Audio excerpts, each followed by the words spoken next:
I just got home. Sorry, I sound like a trash bag. And I kind of look like one too, so it all works out. Sorry. I don't want to be wearing this thing all throughout the video, so...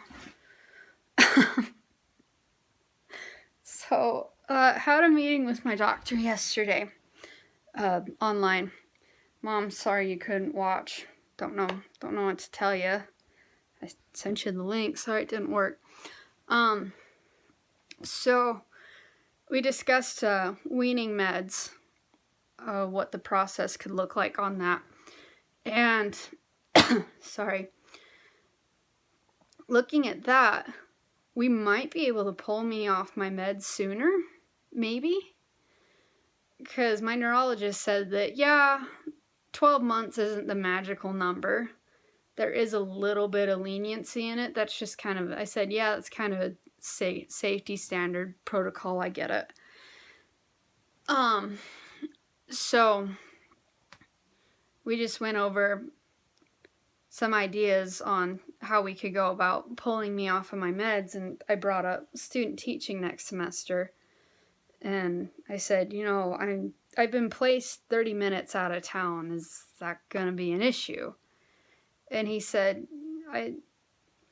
it shouldn't be, as long as we're really careful about this, as long as you know how to keep track of how you're doing and keep track of how you're feeling.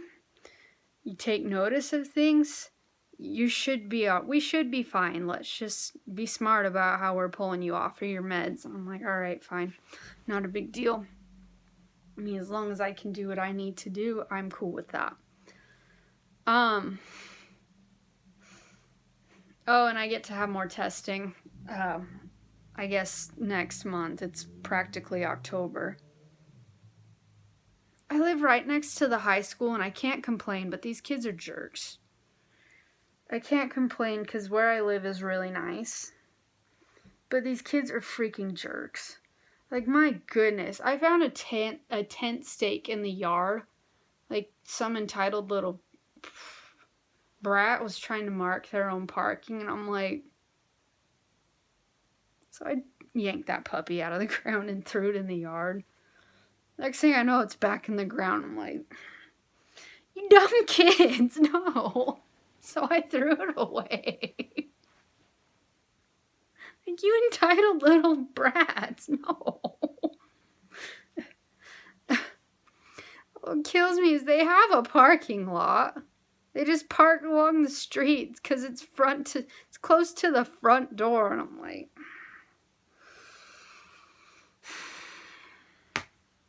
Sorry.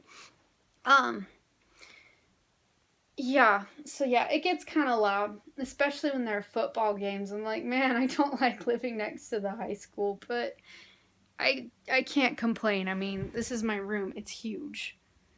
I love it. It's ginormous. Oh, and I don't ever use that TV ever. So, anyway, also, I'm in a bit of a crisis. Hopefully it resolves soon. Because, and I told my doctor this too. I said, I feel like if it weren't for the surgery, I would have seized multiple times by now. Because I am diligent about making sure I take all my meds. And I said, I missed a dose one night. And I looked in my pill box the next day. Oh. And he said, well, good for you. I hear a lot more from other people saying they miss their doses all the time. And I'm like, oh, how do you do that? So not only that, I've pulled a couple of all-nighters. I mean, I guess one wasn't really an all-nighter. I was only up till about 12:30, I want to say. Just doing a stupid project that I'd started at 1 p.m. It was a poop project. None of us liked it. And then, yeah, I had another all-nighter. That one stank. So yeah, if it weren't for the surgery, those for sure would have boned me over. Been stressed for sure. That's another trigger. And here's a real bad one. I'm pretty good about staying on top of filling my meds. There was a complication in this recent attempt to fill Vimpat. That one.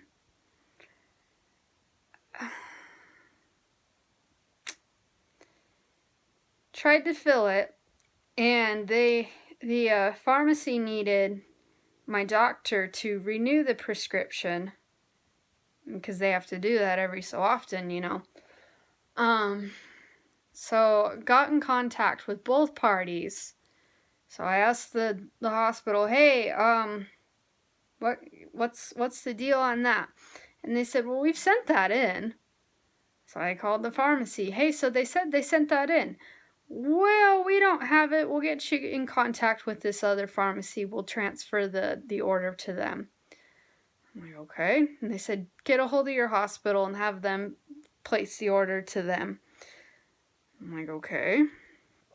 So I call the hospital to get the order filled to this other pharmacy because they have the medication. So the hospital tells me, oh, it should be ready by this afternoon. Okay. So I call this pharmacy at about 3. Yeah, about 3. And I said, hey, do we have this ready to go? No. We don't even have that in. I don't even think they said they got anything from Walmart.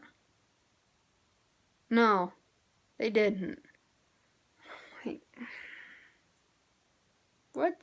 where is this?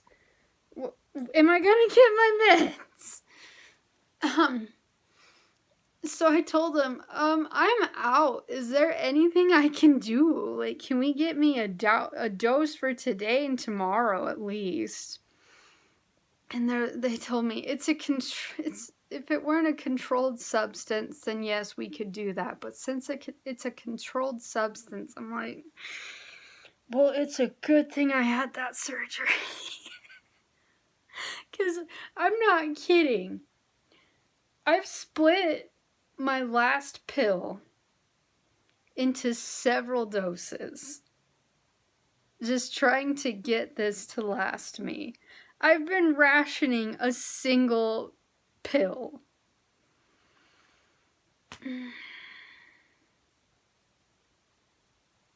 So, well, and I told my doctor that the Lamictal, the baseline med that I've been on, I told him, I think this one's kind of been making me feel funky, because I told him I used to be able to take this and then take breakfast with Vimpat and I would be fine. But now, if I just take it by itself and eat breakfast later, I still feel loopy. And he said, do you want to get a blood test for that? And I said, yeah, why don't we do that? He said, yeah, why? Because it probably wouldn't hurt to see what your blood levels are looking like. Your Lamictal in your blood levels. And see what that looks like. And I said, okay, yeah, we should do that.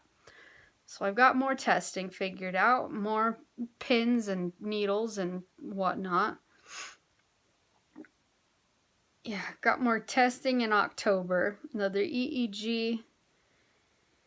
Another neuropsychology test. I've had more needles in me than a stinking heroin addict, and then more glue on me than a kindergartner.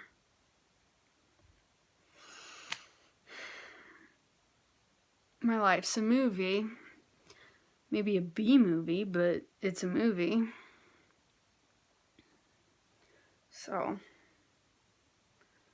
it's whatever. It's just crazy. I've never, ever had to ration a single pill as much as I have. It's been bad. And I've thought, man, I would have, like, started having grand mal by now if it weren't for the surgery. Because, yeah, my neurologist asked me if I've had any symptoms of seizures or auras. So he asked me if I've had auras, and said no. He said, if you had any bedwetting, unexplained, well, if you had any injuries, bedwetting, unexplained injuries, and I didn't tell him. I bruise all the time. I look at a table.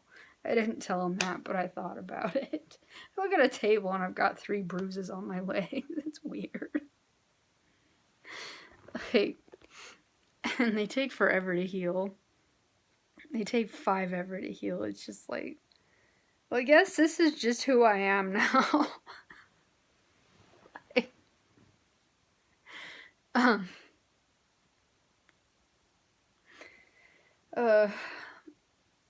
Oh yeah, I have homework tonight. I should probably take care of that.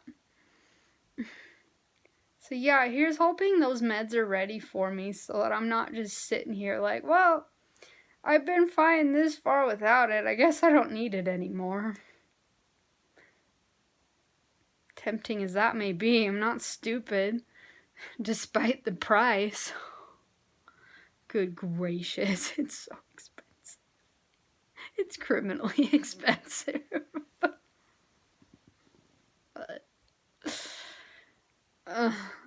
alright, I think that's all. If not, I'll say something later. I mean, if it's that important, I should have said it here, but alright, see ya.